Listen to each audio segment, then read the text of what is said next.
السلام عليكم، معاكم فطوم. النهاردة هنعمل وصفة سحرية يا جماعة، وصفة تحفة أنا بحبها جدا جدا. الطعمية المصرية بالفول المدشوش، سهلة وبمكونات بسيطة جدا جدا جدا، وكمان إمكانياتها بسيطة جدا عندنا في كل بيت، اللي هو الخلاط. هنعملها النهاردة في الخلاط، طعمية خلاط بس سهلة وطعمها أحلى بكتير من اللي بره. هنا طبعا بوريكم وانا بفترسها، يعني انا عايزه حد يشيلها من قدامي. طعمها تحفه تحفه تحفه تحفه بجد، خطيره. اتمنى تجربوها وان شاء الله باذن الله هتعجبكم، انا واثقه. انا هنا من قبلها بيوم، يعني عدى عليه 12 ساعه، جبت نص كيلو من الفول المدشوش ونقعته في ميه. وخلال ال 12 ساعه لو قدرتي تغيري عليه الميه مرتين 3 هيكون طبعا افضل بكتير. بس لو ما قدرتيش يبقى هتغسليه وتنقعيه وتقومي الصبح برضه تغسليه كمان مرة كويس جدا جدا قبل ما نعمله في الخلاط، اللي هي الخطوة دي. انا ليه نقعته من بالليل؟ علشان يوصل للمرحلة اللي انتوا شايفينها دي وما يغلبنيش في الخلاط، لان ده خلاط مش كبة. المكونات بقى معايا سهلة وبسيطة جدا. بصلة كبيرة بس مقطعاها زي ما انتوا شايفين، و5 6 فصوص توم، وكرات، حزمة كرات، وكمان حزمة كزبرة خضرة، وشوية صغيرين من الشبت.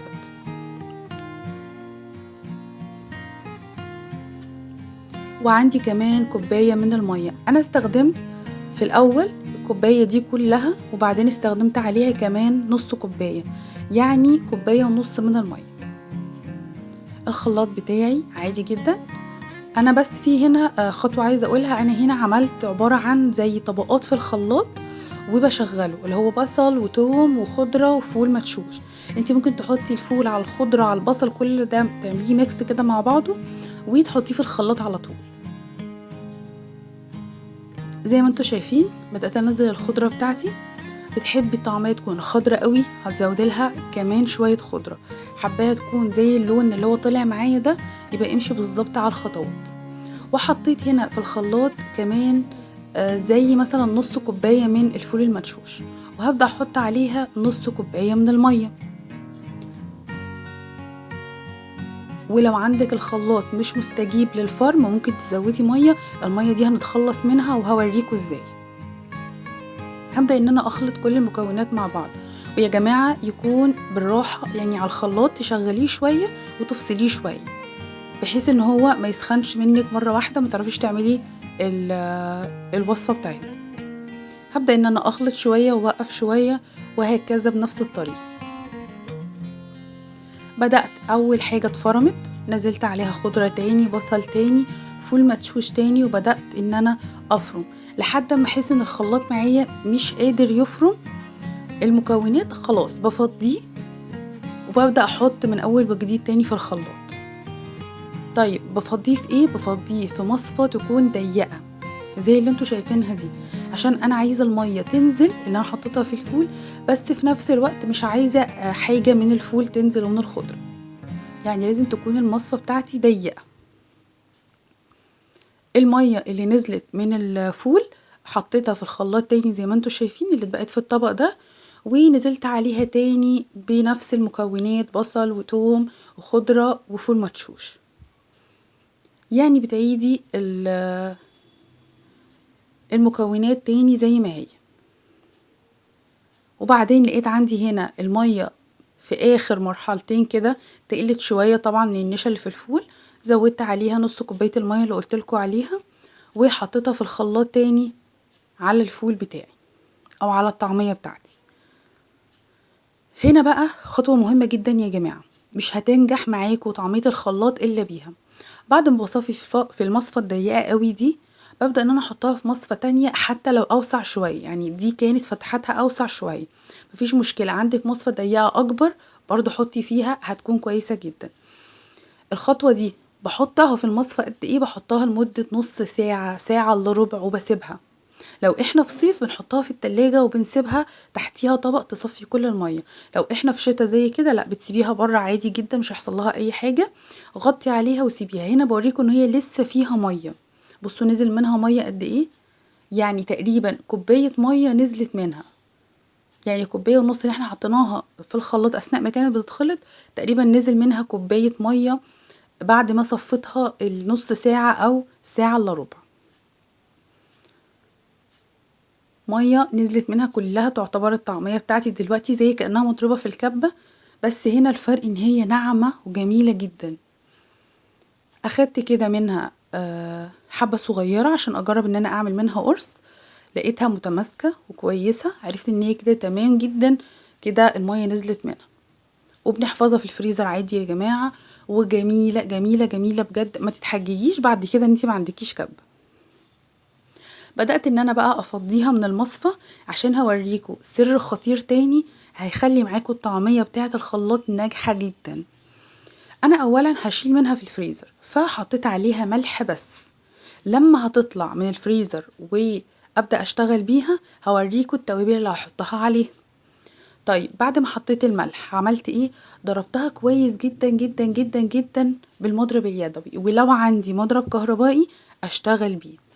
ليه بعمل الحركة دي؟ عشان انا مش هحط ولا بيكنج باودر ولا هحط بيكنج صودا، انا عايزاها زي ما هي كده. اخدت منها شوية في كيس هحطه في الفريزر. عايزة بس اوريكم ازاي بحفظها. زي ما انتوا شايفين كده بفردها داخل الكيس كويس جدا جدا عشان لما اطلعها بس من الفريزر تبقى معايا سهلة. بصوا بقى فقاعات الهواء اللي فيها دي، يعني كأني حاطة فيها بيكنج باودر، يعني هشة وطرية. هنا بقى اخدت كمان شوية اللي انا هشتغل بقى بيهم، زودت شوية ملح وشطة وكزبرة ناشفة وشوية من الكمون. الشطة طبعا اختياري.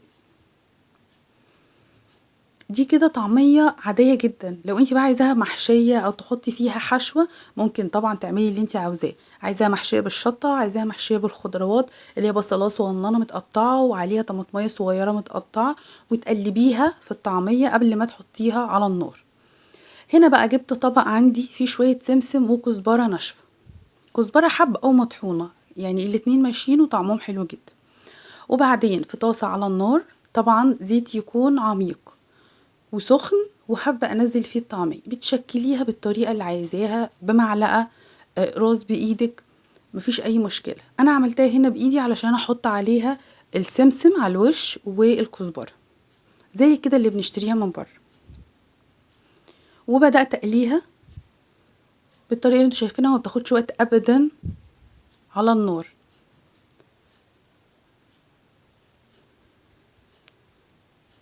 بدأت كده تاخد لون، بدأت اقلبها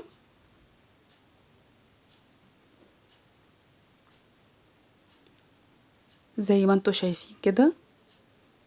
اللون خدته تحفة، يعني مقرمشة من بره ومن جوه لونها اخضر زي بتاعت بره واحلى كمان واطعم. بدأت اوريكم وانا بطلعها لونها تحفة ازاي. وهنا قدمتها معاكم. بصوا بقى، شوفوا بقى شكلها عامل ازاي. شكلها حلو جدا، مش بس شكل وطعم خطير، ومن جوه خضرة وطرية، ومش هتحسي وانتي بتاكليها بقرقشة بالفول او حاجة جامدة، لا هي ناعمة جدا. طبعا العيش البلدي بتاعنا الخطير التحفة، طبعا تمشي بعيش شامي وتمشي بأي نوع عيش. بدأت بقى يعني اعمل لي كده ساندوتش محترم يعني. وكمان انا كنت قليت معاها بتنجان، بس ما يعني ما وريتكوش قليت البتنجان عادي، بس اللي هو عشان انا هوريكم دلوقتي انا هعمل ساندوتش يا جماعه خطير، ساندوتش جبار. حطيت بقى فيها طماطم، ممكن طبعا تحطي عليها سلطه بتبقى خطيره. وبعدين حطيت عليها طحينه، بس في الاول دقتها من غير اي حاجه خالص عشان طعمها بجد كان تحفه وريحتها كانت قلب البيت. وبعدين جبت بقى البتنجان المقلي وعملت كده الساندوتش كده من اللي بيعملوه في المحلات، حاجة كده يا جماعة خطيرة، حاجة تحفة. انا كنت عايزة حد يعني يشدني كده علشان انا خلاص كنت هفترس كل الاكل ده. وجبت طبعا عيش البطاطا اللي احنا عملناه، لو ما شفتيهوش روحي بسرعة شوفيه عشان خطير. أنا عايزة أقول لكم يا جماعة طعمه في الطعمية مفيش أجمل من كده حقيقي. وأتمنى تكون وصفتي للطعمية البسيطة السهلة دي عجبتك. لو الوصفة عجبتك ما تنسيش تعملي لايك وشير، وكمان تدوسي على زرار الاشتراك علشان يوصلك كل جديد بينزل. وألف هنا وبس.